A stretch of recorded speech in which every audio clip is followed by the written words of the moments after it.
Hi everyone, this is John Gerardi with Right to Life of Central California, bringing you another in our 40 Videos for 40 Days series. 40 Days for Life is the international campaign of prayer and presence outside abortion clinics throughout the country and throughout the world. If you want to learn more about our 40 Days for Life campaign in Fresno, get in touch with us at 559-229-2229. Today, in the next few days, I want to talk a little bit about abortion within the context of California public schools.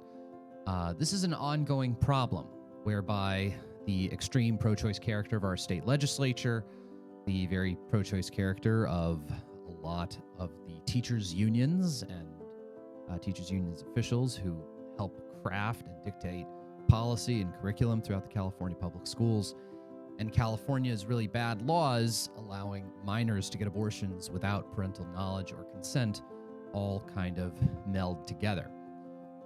And I hope by the end of this video, or this series of videos, you'll maybe very seriously rethink the posture that you have relative to your own child's public school.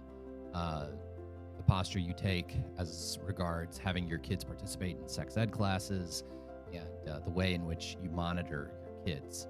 I first want to start by talking about sex ed.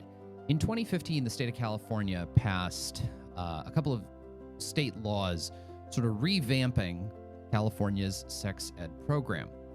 And one of the things that a lot of Californians don't know, they think of sex ed as sort of the basics of what it was 20 years ago. Someone's teaching you about the birds and the bees, someone's teaching you basic biology.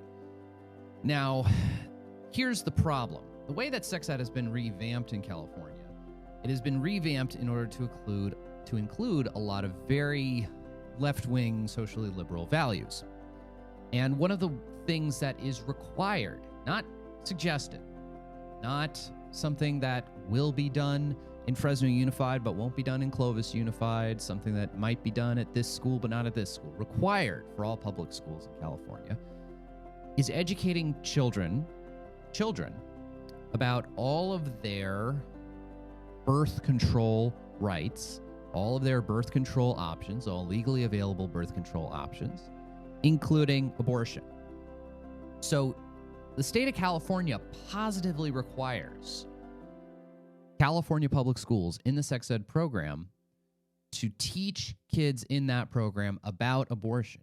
And presumably what this includes is the right of kids to get abortions and any kind of reproductive health care without consent or notification from their parents, as is the currently existing law in the state of California.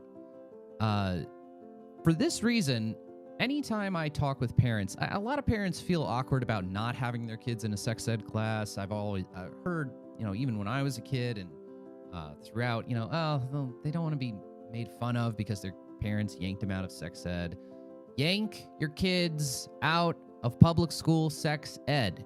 Just say no. You are handing your kids over to be taught about sex, about contraception, about abortion from curriculum that are set up to be diametrically opposed to your values.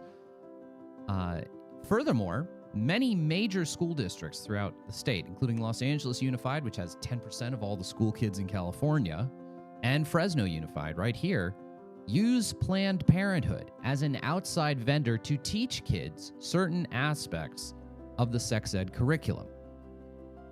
So I don't know how I could be more blunt about this. If you have a kid in public schools, don't let them participate in their sex ed program. You teach your kid about sex. You teach your kids what you believe about human sexuality, because God knows it's probably much better coming from you than a stranger who is mandated by the state to teach your kids things that you genuinely don't believe in, to teach things that are genuinely evil and wrong. Tomorrow, I'll talk a little bit about the kinds of things, the kinds of shenanigans that are happening even in Fresno Unified School District with having kids get abortions without their parents knowing. For Right to Life of Central California, I'm John Gerardi.